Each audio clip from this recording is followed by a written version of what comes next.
Kongresi Amerikan ka kërkuar administratës së Donald Trump të shtojë angazhimin e saj në Ballkanin Perëndimor, thirrje kjo që erdhi nga pjesëmarrësit e diskutimeve në Komitetin për Politikë të Jashtme të Dhomës së Përfaqësuesve të Shteteve të Bashkuara, të cilët konsiderojnë se kjo lëvizje do të ndihmojë në stabilizimin e rajonit ku sipas tyre Rusia përmes Serbisë është faktor themelor pa qëndrueshmërie. Në çelje të seancës dëgjimore, kryetari republikan i Nën Komitetit për Europën, Keith Self, vlerësoi se Ballkani Perëndimor, përveç Ukrainës që është nën pushtimin rus, është rajoni më i paqëndrueshëm në Europë. Marrëdhëniet e pazgjidhura të Serbisë me Kosovën janë një nga nxitësit kryesor të paqëndrueshmërisë rajonale, çka i mundëson Rusisë ta minojë akoma edhe më tej Bashkimin Evropian dhe aftësinë e NATO-s për të fuqizuar vendet e Ballkanit, deklaroi ai. Në rast konflikti, aleatët e NATO-s, Shqipëria, Maqedonia e Veriut dhe Malizi, do të jenë drejt për drejt në shënjestër, nënvizoi Self, duke shtuar se një gjë e tillë mund të çojë në aktivizimin potencial të nenit 5 të aleancës. Aleatët e NATO-s në Ballkan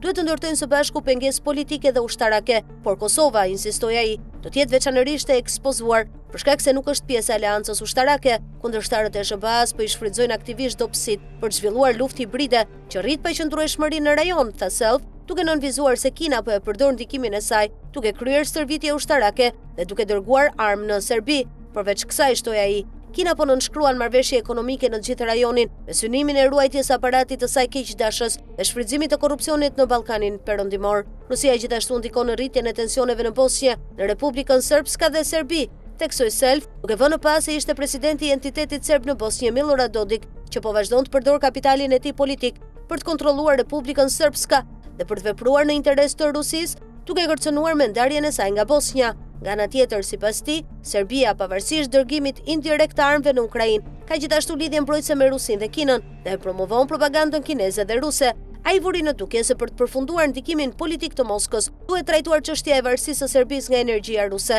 Luke Coffey, ulëmtues në Qendrën për Evropën dhe Euroazi në Institutin Hudson, pasi Rusia e sheh Ballkanin si zonë për shkaktim të destabilitetit dhe për përçarjen e aleancës transatlantike, ndërsa Serbia mbetet ndihmës i Rusisë dhe shërben si bazë kryesore ruse në rajon. Ai shtoi se Kremlini përdor Republikën Srpska për të përhapur më tej paqëndrueshmëri, duke theksuar se Dodik, edhe pse shkarkuar nga funksioni, mbetet me ndikim dhe vazhdon të avokojë për shkëputje, gjë që është mbështetur prej vitesh nga Rusia dhe Serbia. Ai gjithashtu kritikoi heqjen e sanksioneve ndaj Dodik dhe bashkëpunëtorëve të tij. Coffey vlerësoi se marrëveshja e Daytonit është një nga sukseset më të mëdha të politikës së jashtme amerikane pas luftës së ftohtë, dhe se zhbërja e saj do të krijonte paqëndrueshmëri të mëtejshme. Edhe pse SBA nuk është vend ballkanik, ajo mund të jetë fuqi ballkanike dhe presidenti Trump duhet të marrë hapa për të siguruar mbrojtjen e interesave kombëtare amerikane atje, tha Coffey.